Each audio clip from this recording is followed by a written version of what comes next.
Welcome, Greek U Nation, to episode number 285 of the Fraternity Foodie Podcast. I'm your host, Mike Eilon, CEO of Greek University. I am a speaker and a two-time author.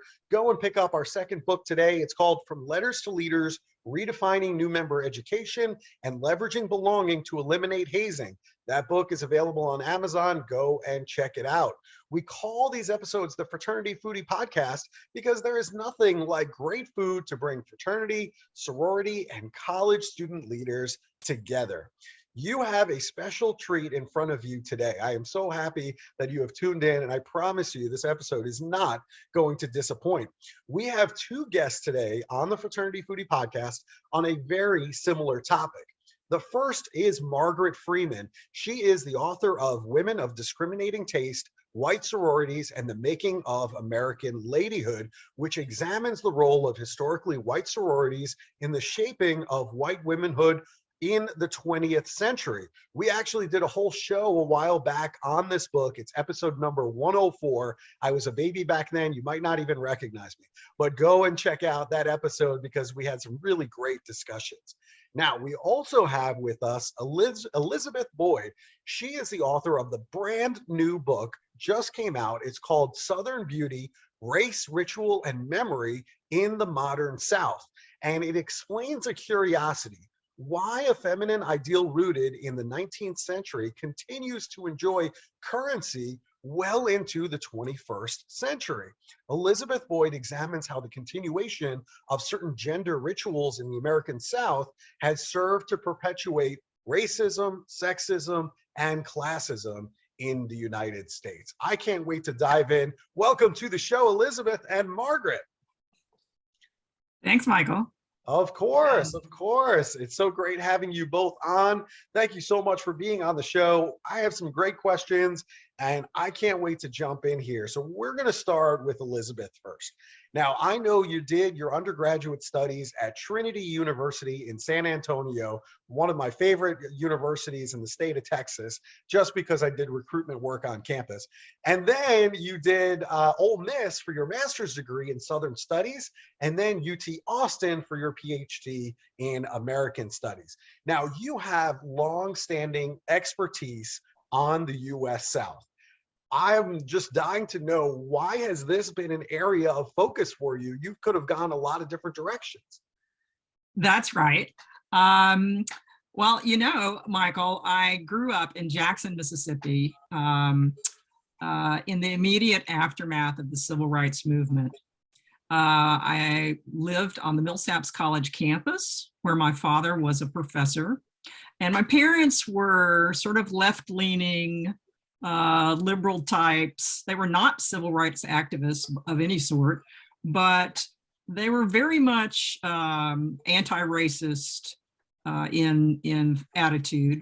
And living in Jackson at that time was, you know, often the local news and the national news were one and the same. You would see them on our little black and white TV every night about things going on, the sit-ins at Woolworths, et cetera.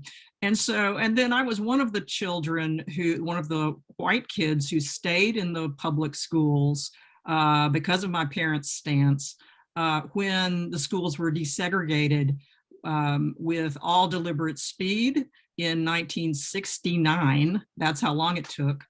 And just the experience of having grown up in that, with that as the backdrop, really stayed with me. And that experience of race relations in the American South was always foremost in my interests. So that when I decided to pursue these graduate degrees, that was a natural place for me to go. That makes a lot of sense to me. So now I kind of get it. I'm trying to understand and wrap my brain around it. And now I really makes a lot more sense to me. Now, Margaret, we did a fascinating interview with you a while back on your book, of course, Women of Discriminating Taste, White Sororities, and the Making of American Ladyhood. Your research showed historical data of white Southerners repeatedly calling upon this image of the Southern lady to support Southern racial hierarchies. It also showed continuing legacy of discriminating behavior.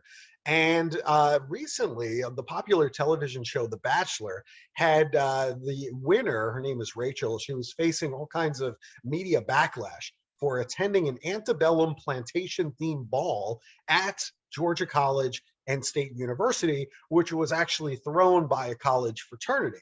So we've seen various parties over the years with all kinds of racist theme choices.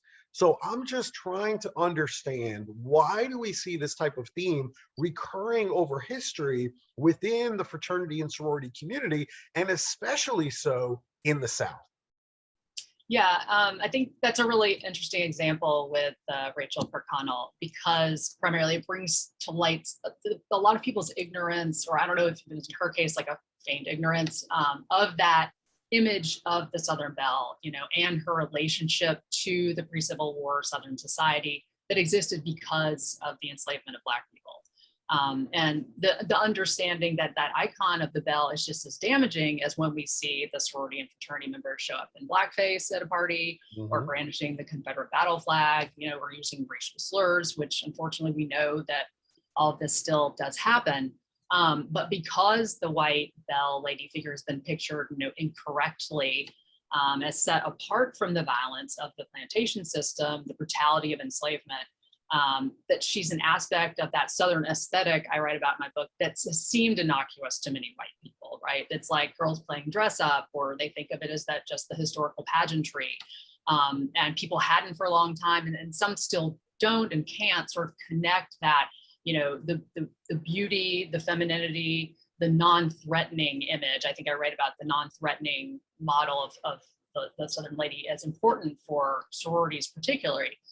They just don't connect that to the brutality of the legacy of slavery. And so, we see Southern and non-Southern white GLO members engaging in these Southern themed events that are always laced with those racial undertones. And I think a lot of times it's because it provides a way to connect with that imagined past of the, white, quote unquote, old South, with that plantation imagery that has been sold to us through like entertainment and advertising and heritage tourism for, well over a century now. And it's appealing to some because it was a time when that social hierarchy was absolute, when white people's power as white Americans could not be challenged as maybe some people are finding it today. So, participating in these activities can provide a refuge for white members, as it's also sending a strong signal to people who are on the outside of those events, right? They're not permitted into those spaces, and saying like, hey, this behavior is correct. It's tolerated. It's tolerated by people in power, and it's maybe more damaging, like tolerated by people in power at the university, because sometimes you don't really, you get a reprimand, but groups come back after a few years. And while of course these are more persistent in the South, where it's more tied to people believing this is part of their history and heritage, and not separating that and seeing it as a racist practice. I do want to call it that we remember that these aren't only at Southern chapters, that, Kappa Alpha Order and SAE do have chapters throughout the country where they hold these same sorts of events. And another interesting, fascinating fact, I find that students from the non-South also attend these events, at schools in the South. And that there seems to be a sort of a popular move to sort of have this quintessential college experience at a Southern school that involves Greek life. And I'd love to know more if people have experiences or thoughts on that. I'd love to hear about that.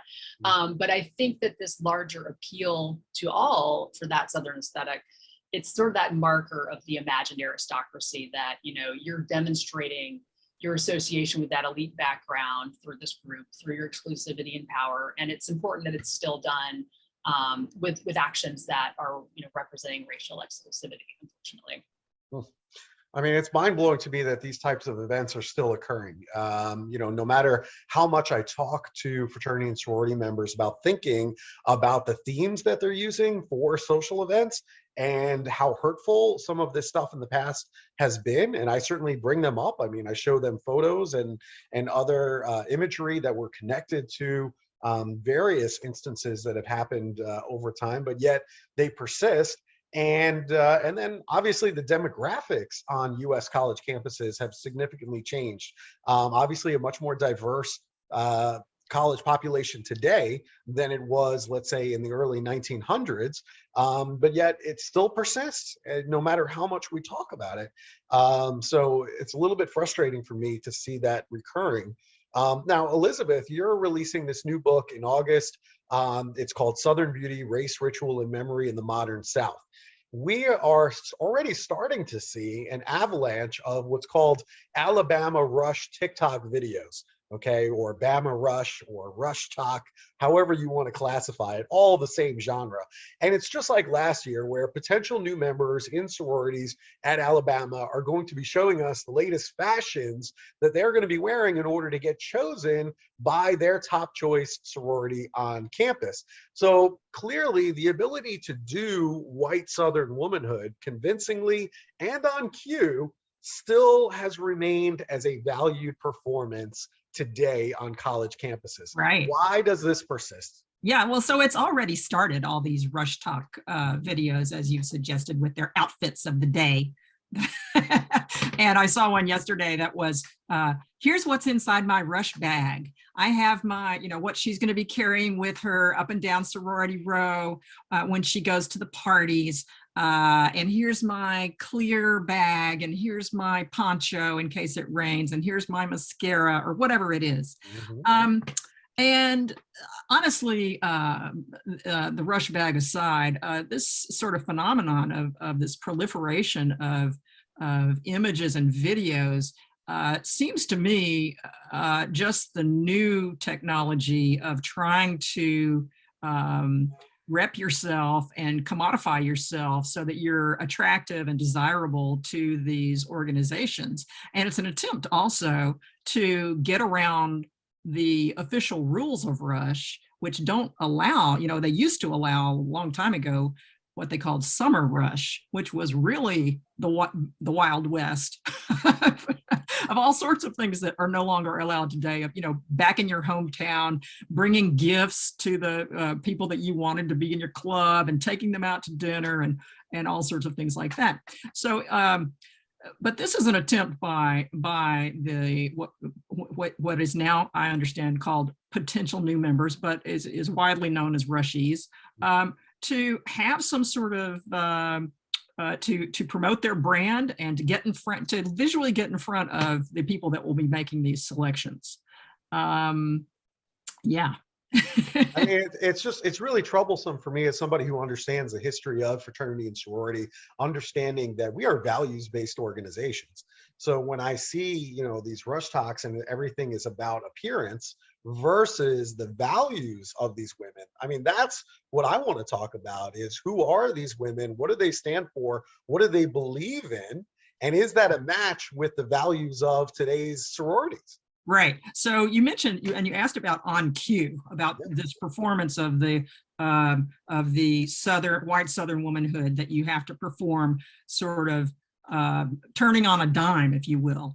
And I talk about this in my book as this Southern beauty sort of fusing together the Southern lady and the Southern belle that the rushee or potential new member needs to perform in turn as the situation demands, so that she needs to not only have the right clothes and the right necklace and whatever this year's shoe is, you got to have cute shoes, right?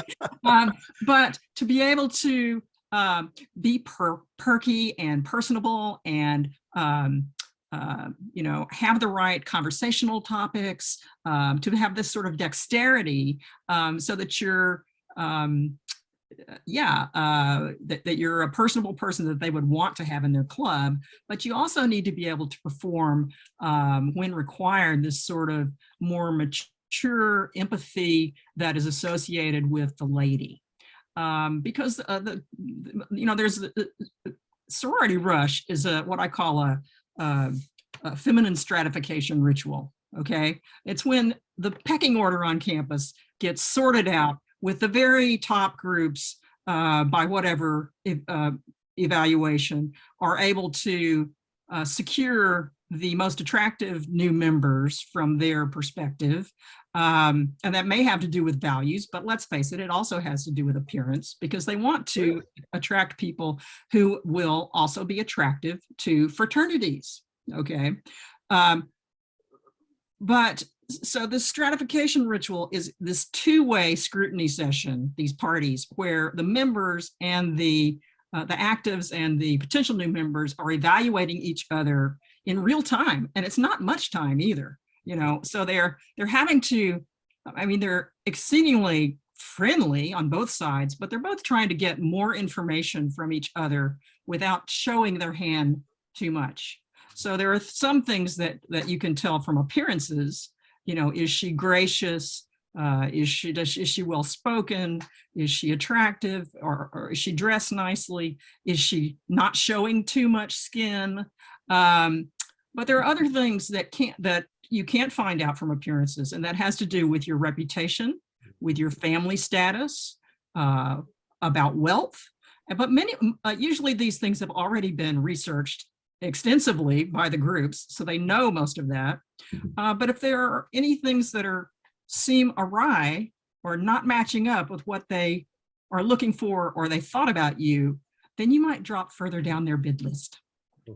See, that's the inherent flaw in the system. The inherent flaw in the system is that, we are trying to make a decision based on the values of the organization. And if it's a match, really hard to do that in a snap like that to make a decision. Mostly you're doing it based on appearance, because you have no other way. Any one of us could put on a show for a day.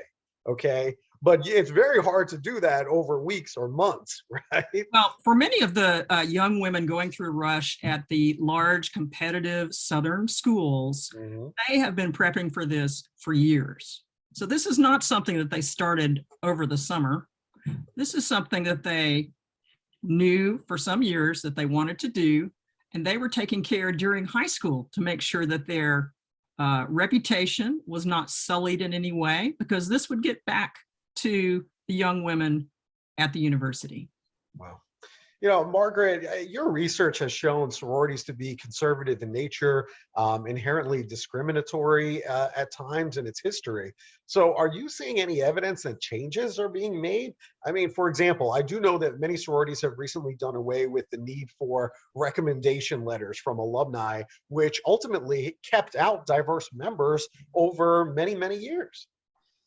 Yes, that is true that they have decided to call back the need for recommendation letters. But I think it's sort of following up to what Elizabeth was just saying, it's like, I feel like these chapters where those letters hold more sway, they're going to have a way to continue those restrictions, by word of mouth, by a ladies' agreement, the same way that they could get around not having a discriminatory clause in their constitution or bylaws while continuing to discriminate, like in 1965 and since. And so, using Instagram, right, that you can find all this stuff about people and learn all about their family and their background, maybe you don't need the recommendation letter anymore, and it looks good for optics. But I think my mind just really goes back to a couple of years ago, right? And I think about how, sort of like this year, the NPC sororities really didn't say much at all in the wake of George Floyd's murder, and as the Black Lives Matter movement started to gain strength over the summer of 2020 and into the school year, and you would, a few, but like you would more see like an email from the Nationals talking about like, hey, look at our new and improved DEI offerings on our website. And FIMU decided it was a really good time to remove, Robert E. Lee and Stonewall Jackson from their honorary membership roles. Also good move for PR. But there was not, I think, like a real push to diversify, from a cultural standpoint, or break down barriers. This is more important. I think break down barriers like cost of membership for students, which is clearly going to be an increasing issue. And that in itself, I think, limits many people of color or first generation college students from membership. Is only going to reinforce the institutional racism, and then these groups remain bastions of white privilege. I think it's sort of difficult sometimes for people even to think about removing those barriers in the sort of cost barriers, because if you remove that, then you're no longer in an elevated position. You didn't have to pay for that privilege. You maybe have less impetus to do that if you're already in that space. So again, if you're trying to prove yourself as a better class or more elite status than others while you're on campus, and as maybe an alum in post-college life, then if the underlying point of the affiliation is just that prestige offered through exclusivity, it's going to be hard for people to want to give that up. And I think, there's the idealistic part of me that thinks that members who are finding about this long lost history and we're talking about this and maybe troubled by other things that they are learning in our society, they're opening up and people are talking about more, that they'll connect some of that to what's going on today in their organizations and be encouraged to make change. But I feel like the national organizations would really have to make more change at the leadership level, and I'm not seeing a whole lot of that yet, so we'll have to see. Mm-hmm. The honorary membership that you were referencing before, that was Kappa Alpha. Is that what you were talking about? No, it was, I think Kappa Alpha, I think, still has Robert E. Lee as a spiritual founder, but Phi Mu had Robert E. Lee and Stonewall Jackson as honorary members that they had added. And just, it was pointed out that that was not a good idea right about June 2020, and then they removed that. Okay, thanks for the clarification there. Going back to Elizabeth here, I mean, many of these Confederate symbols have been retired, but the Southern Beauty seems to be persisting, maintaining power and privilege through consistent performance. I mean, we see it on an annual basis. So why is it that Southern Beauty has persisted above all of these other symbols? Well, I talk about the Southern Beauty as embodied commemoration, as my book looks at rituals, feminine rituals in the 20th century and 21st century South, that where women serve as a point, a mechanism for memory and for nostalgia, for this sort of nostalgic view of the white Southern past. So they play this real role. And really, they're living, embodied monuments to white supremacy in the end. And I think they've persisted where some of these other symbols have come down because people don't take them terribly seriously. It's just women, after all. How serious could that be? It's also more difficult to curtail custom than it is to actually get permission or approval to remove a monument or a flag. But I think that basically women were not taken seriously for the cultural work that they were accomplishing, which was extensive and still is. That it was also, part of leisure culture, popular culture, frivolous, if you will. So what's the problem with that? It's sort of like what Margaret was talking about with some of these parties, which I mentioned in my book, several that are both in and not in the South. Some at Johns Hopkins University and the University of Illinois, in the 2000s. That they're this part and parcel of this sort of golden time of pampered privilege that students have been expecting, that they're going to experience and be able to sort of luxuriate in these clubs as a sort of sanctuary away from diversity, where they can feel free to sort of demarcate the difference between themselves as members and everyone else. So it's not surprising to me that this is where this behavior happens. It's regrettable, but I'm not surprised that it still happens. Now, Margaret, you brought up George Floyd, with the recent Supreme Court ruling overturning Roe v. Wade in this country. There has been some backlash on social media for the sororities for not taking a stance on this issue or not taking a hard enough stance on this issue. And I would imagine that the leaders would be hesitant to take a stance, probably because they don't think that sororities or fraternities, for that matter, are really designed to be political organizations. And I also think they don't really want to alienate conservative alumni that might be in favor of that recent Supreme Court ruling.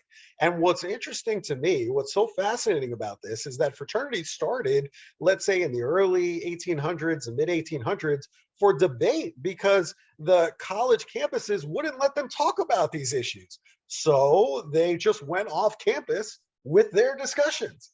And I guess my whole frustration is, to me, it seems like we need leadership today to take a stance in order to protect marginalized communities and the women that are going to get hurt as a result of this ruling. What do you think about that? Yeah, I mean, definitely. This is another one of those really interesting moments, like to see what was going to happen. I've long said that any sorority member that comes to me and tells me that their sorority is a feminist organization, that I would take issue with what they were saying, because I think that the groups continue to, reinforce that image of ideal women's behavior and appearance that's a very limited, and through that, continued entanglement with that heterosocial relationship we write about with men's fraternities. So I think this is another clear moment where the sororities are not fulfilling that, purported role of supporting women, supporting their members. And it is interesting that, like, in the late 19th and early 20th century, you would see individual sorority women writing maybe an essay in their sorority quarterly journal that took some sort of political stand on an issue like women's suffrage, or legislation to support mothers and children. But as you know, the larger organization was not going to come out and make some sort of statement. Like, the president wouldn't write a letter, the council wouldn't write a letter, because they stayed back from politicking. It was not seen as ladylike, for one thing. And as you know, here with this case in the individual's right to an abortion, the nationals know they're not going to be able to please everyone in the club on sort of divisive issues.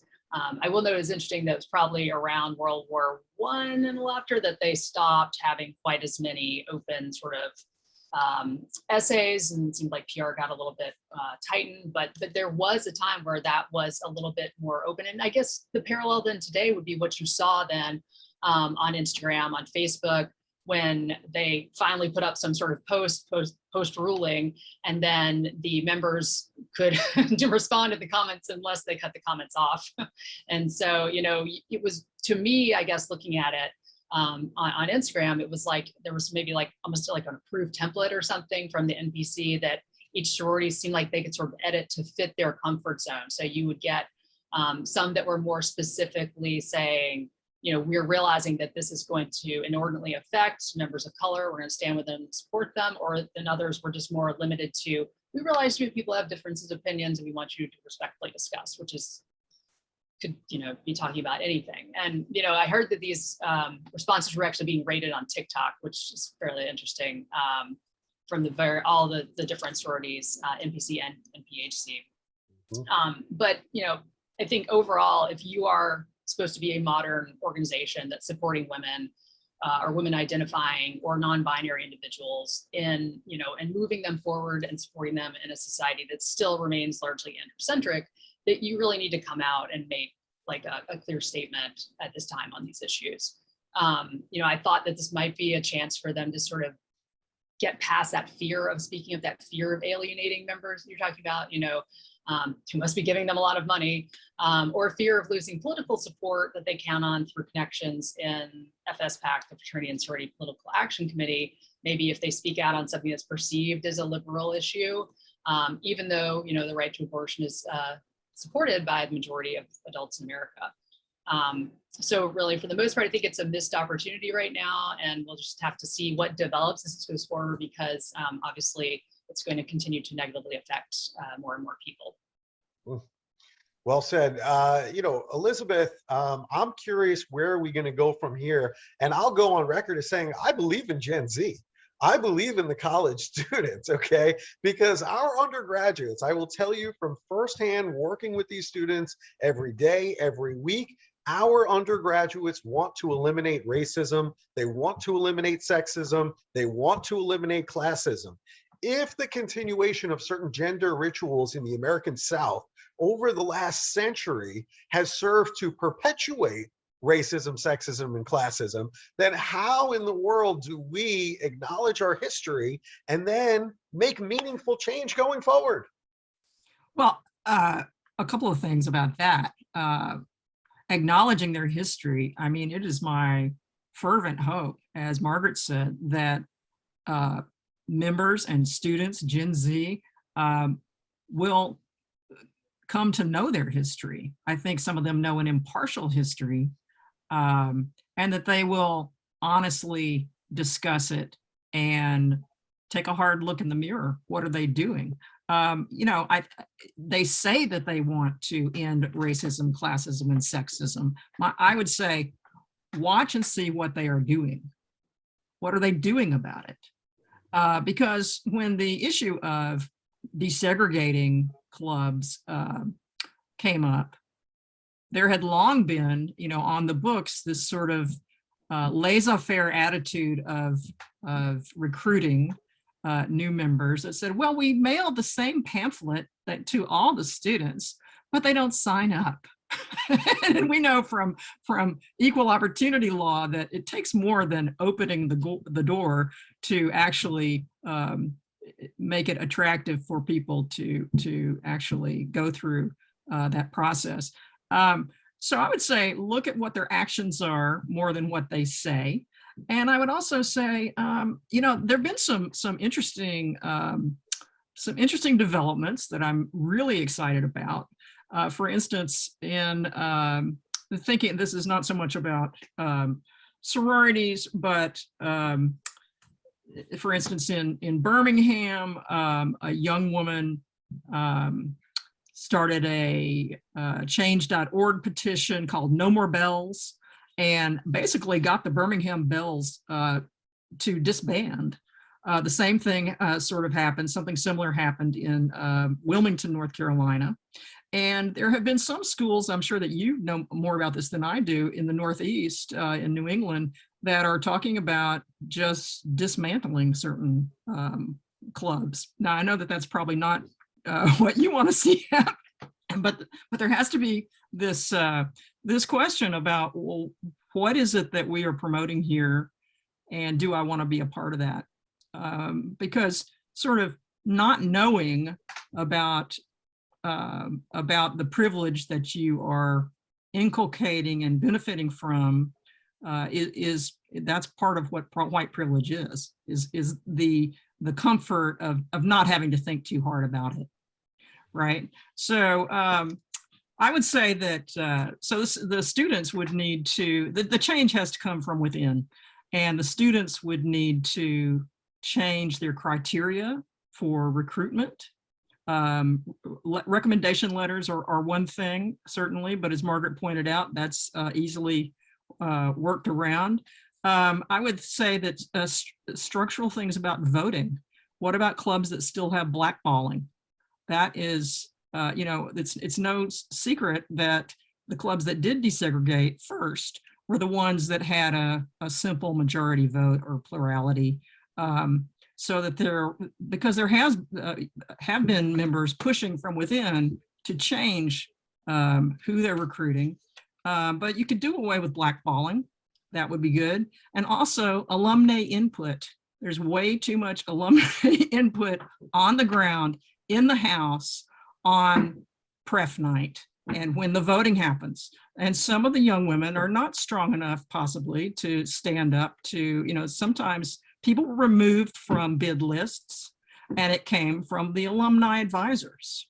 So that's something that has to change from within the house. Yeah, I mean, you're talking about the elephant in the room now. I'm glad that you got there, which is that the alumni, they wield a lot of power. Let's not forget about how much power the alumni have in terms of money, in terms of the housing, because many times they're in control of the house and the residents. Sure. But the universities have also, given these sweetheart leases to organizations for many, many years, and they benefit financially from having Greek letter organizations on campus. Yeah. Okay.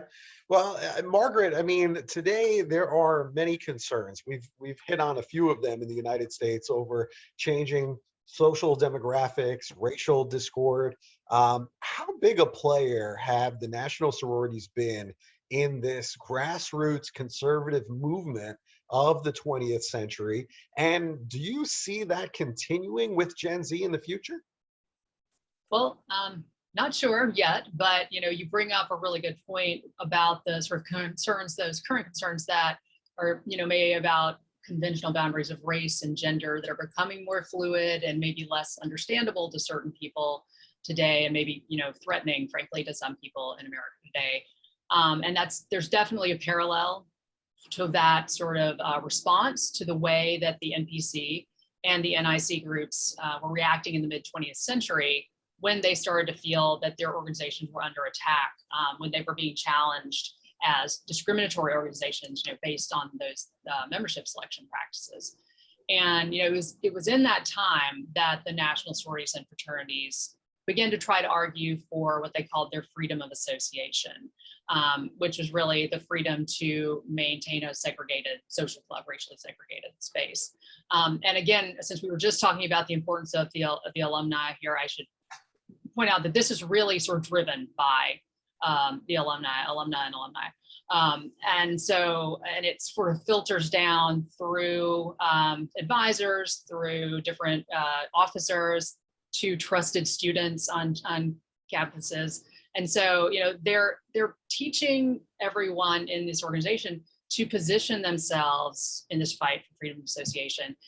They're positioning themselves as upholders of democracy and defenders of freedom against the red menace of communism, which we know was, a more real nationwide threat at that time during, the midst of the Cold War with the Soviet Union. So it was a little bit easier to hide your sort of pro-segregationist leanings if you're cloaking it in its pro-America language, which also sort of sounds familiar to things that we've maybe seen happen again as our history keeps repeating. But as they were promoting this ideology at the alumni level, the NPC leaders really particularly had a clear alignment with mid-20th century modern conservative thinkers. So like William F. Buckley Jr., the writer of the National Review magazine, that was sort of recommended reading for other alumni and students. And they were also quite taken with Senator Barry Goldwater and his book, Conscience of a Conservative. So, it got to the point where certain members of the NBC and NIC even started a secret offshoot group called Edgewater, where they would monitor challenges to these membership policies across the country. And they were largely racial, but also sometimes religious based as well. And they really just wanted to discuss how could they combat these challenges. And even though the folks who had started this, actually one of them was from Maine and one of them was from Pennsylvania, they could always sort of point back to the South as those folks being more sensitive about this issue, to hide the fact that they were just as interested in maintaining racial exclusivity, at chapters across the country. So, where we go today with Gen Z or whatever is after Gen Z, I think, Elizabeth was saying, we want to see the change that the students will actually have some interest and really do want to learn and grow. And even though this is a, extremely politically polarized society, I do have some hope that there are more people like, the Rachel Kirk Collinses who are like, I just haven't thought about this, or I hadn't had the need to think about this, or I've not been in a place where it affected me until it does. And then you're sort of called into that and sort of question maybe what you know or what you had grown up with. So I have that hope. And that's what I hope that people are taking away from our conversation here today. But, I've also seen things like on Instagram last year when the Panhellenics sent out these little Q&As like, why do you want to join Rush? And why do you want to go through recruitment? And people will answer things like I saw a lot of this answer, I want to meet like-minded people. And I was like, oh, it's kind of cringy. It's like, sure, you want to meet people that you're going to, mesh with and have similar values with and be good friends with. That's the point of these, part of the point should have been of these organizations.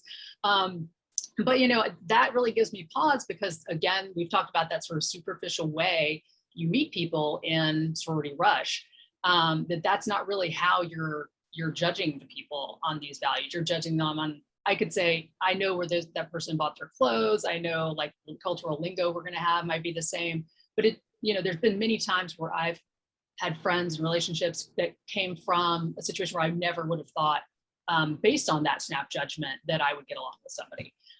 So I think, again, it's like, as we've been saying, how are you going to rethink Rush recruitment to make this work better as an organization that's actually a supportive, friendship organization with judging people on character and values. Whether this leads to this being a site of grassroots conservatism, I'm not sure. There has been research that more conservative students tend to join the groups in the first place. And that, even while people become more liberal in college because they're exposed to lots of new ideas, that the people in sororities and fraternities become less so. So there is a concern here, maybe that, sororities and fraternities remain almost entirely white, really, even with any sort of, incremental change. So it makes me concerned that people who may become more troubled by that, and people who are maybe bothered by some of the other policies the Nationals are enacting, might move away from the groups entirely and not, move away either from joining or supporting later. And so then there is the possibility that the groups really just become sort of safe spaces on campus in life for conservative-minded students and alums. So we'll have to see. I guess we'll have to see, just like you said, but man, I can tell your values by your actions, not by your words. And that's really kind of the thing that I think we need to think about going forward is, what actions are going to be taken versus what words are we going to say up in the front of the room. So just fascinating discussion. I mean, I could go another hour talking on this topic easily, and you both are clearly the people to go to on this conversation. Now, Elizabeth, if audience members want to connect with you and pre-order your book, I know it's coming out in August. I know it's called Southern Beauty, Race, Ritual, and Memory in the Modern South. Where should they go in order to pre-order the book? So it's available for pre-order now.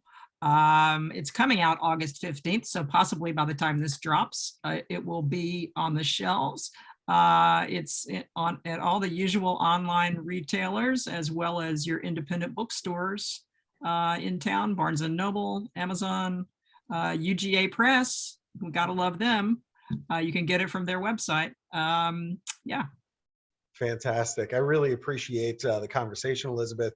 Just fascinating stuff. And Margaret, thank you so much for coming on the show again. Man, you have a spot on the show anytime you want to talk about anything. Please come on. If our audience, if they want to connect with you and buy a copy of your book, it's called Women of Discriminating Taste, White Sororities, and the Making of American Ladyhood. Where should they go?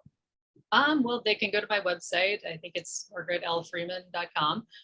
There you can get to the link for the UGA Press site. I think your favorite indie bookstore, and yes, it is at Amazon as well. So you can connect and be on social media from that site as well too. And I love getting comments and questions, so please feel free to reach out. I learned some really interesting things when people open up and share or call and ask questions. So I appreciate that. Absolutely. Elizabeth, anything else you want to add? No, not in a moment. No, thank you. It's been fabulous. Well, listen, thank you so much both for being on the show, man. I always learn so much when we have these types of conversations. I just think it's really important for us to acknowledge the history if we're ever going to move forward. And I think both of your books are certainly a really good way for men, women, fraternity, sorority members to really understand the history. And then maybe we can do something about it. So thank you very much, you both, for publishing the books, the work that you've done. It really seems like one book really dovetails into the next very, very nicely. So I really like this package of books here. Fascinating conversation. And to our listeners, I hope you enjoyed this conversation with Elizabeth and with Margaret. If you did, please like it. Please share it on social media so that way more fraternity and sorority members get an opportunity to hear from these two fabulous authors. And we hope to see you on another episode of the Fraternity Foodie Podcast. Thanks so much for joining us, and we're going to see you next time.